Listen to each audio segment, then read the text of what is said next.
Hello everyone, and welcome to my film analysis of Alien.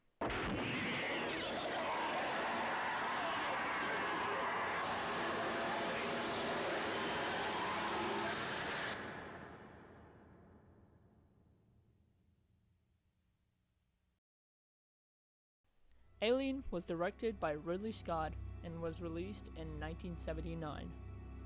Alien is without a doubt one of the most influential and greatest sci-fi films in history. Without even mentioning the plot and the perfect characters, I can already say that what makes this movie so good is how even the little things that we don't always notice in sci-fi films are absolutely brilliant. The intricate design of the Nostromo and its interior sets the foundation for spaceship designs in other sci-fi films in the future. The retro look of the futuristic computers and monitors give it an amazing sense of realism and authenticity. There isn't a particular protagonist until Ripley happens to be the sole survivor.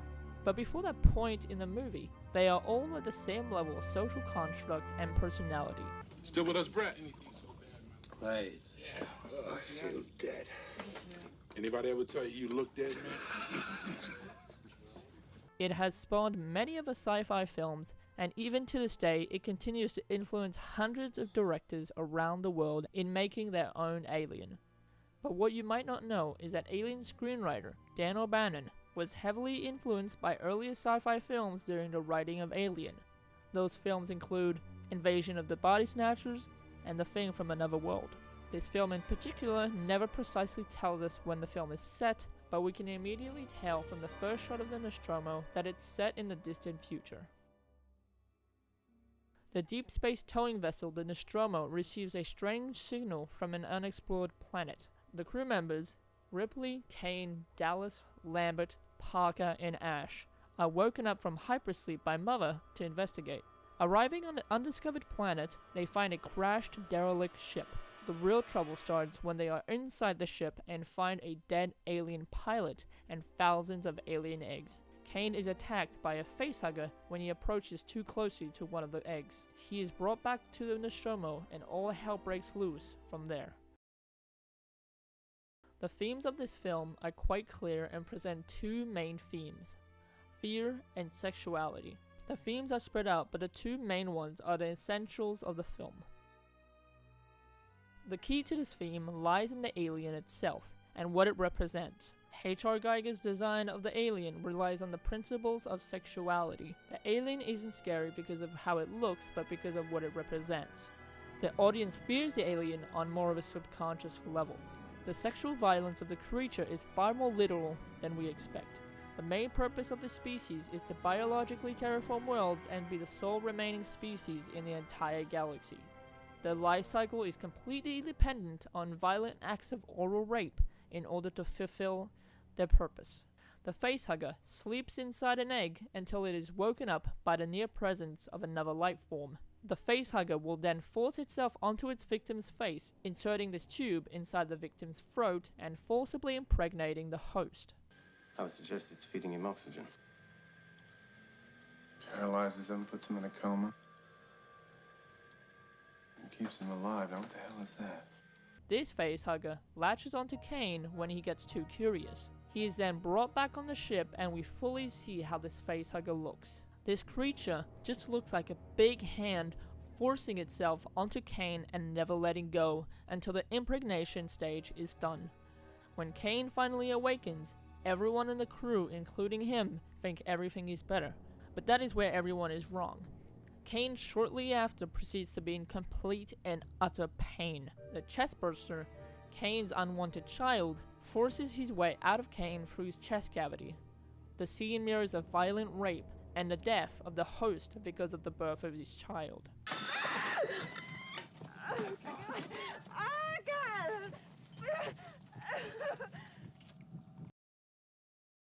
Xenophobia is derived from the Greek word xenos, meaning foreigner or stranger, and phobos means morbid fear. The essence to all great horror is the fear of the unknown. The fear of the unknown comes in many guises. A person may not be afraid of swimming pools, but might experience great fear when he sees a dark lake. The fact that he or she cannot see the bottom of the lake triggers a fear of the unknown. And this film truly embodies that fear. When you see the film for the first time, you truly have no idea what to expect.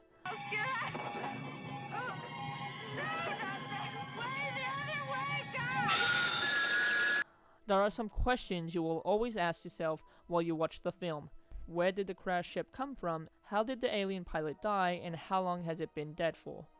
And of course, how did all the alien eggs get there? It's the isolation, the fear of the unknown that makes Alien, well, Alien. We fear for the characters because we've grown to like them and know them. The knowledge of being trapped on a ship with a near unkillable predator makes the characters so vulnerable and helpless. That fear of helplessness and being hunted down by the alien is what the movie captures perfectly. The moment the fear of the unknown starts to be present in the film is when they discover the derelict ship. There's so many questions that just go through your head during the entire film, and it's all because of the fear of the unknown. The alien is one of the most fearsome creatures in cinematic history and has become a pop culture icon. And as Ash says himself, Perfect organism. the alien is the perfect organism. Ash admires it, not because of how it looks or how it chooses to hunt and kill, but because of its purity. It is a survivor. Ash and the company are completely fine with the crew being expendable if it's to secure the species and bring it home.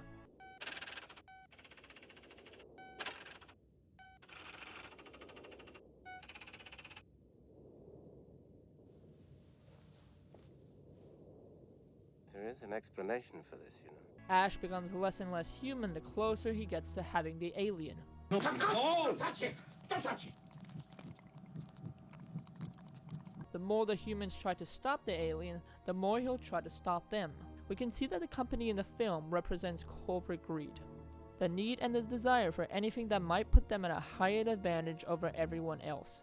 I find it quite eerie that the company is never called anything else but the company by other characters. It gives the company a seriously creepy and omnipresent quality.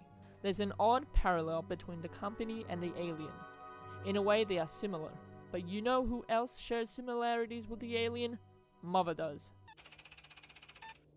They both act in a way they are programmed to, although one acts by nature and the other acts by technology. Why Alien? Because the title continues with one of the themes of the movie, fear of the unknown. And that simple one-worded title perfectly represents that theme. They know what the film is going to be about, an alien, but have no idea what to truly expect. The film is very slowly paced, but it is done in a way where the film keeps us interested in what's happening on screen. The tensions are high, and you never know when something bad is going to happen.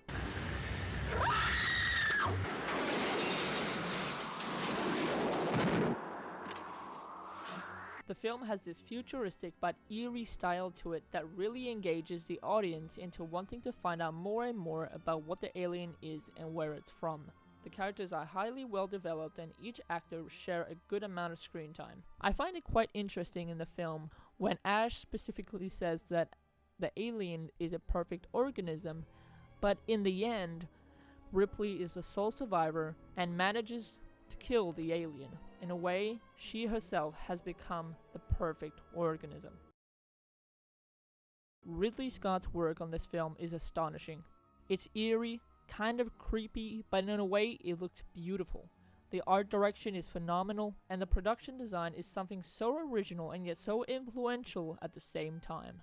For me, Alien has never been topped by any other film. I realize that there are some heavy hitters out there, like The Thing, but Alien nails everything rather perfectly. It had believable characters, constrained use of gore, and a terrifying adversary. The alien's design is iconic and will never be forgotten. Even Sigourney Weaver as Ripley, one of the first female movie characters to kill an alien, is still something that will be remembered for years and years. I thank you so much for listening and watching this analysis of one of my favorite sci-fi films, or even films, of all time.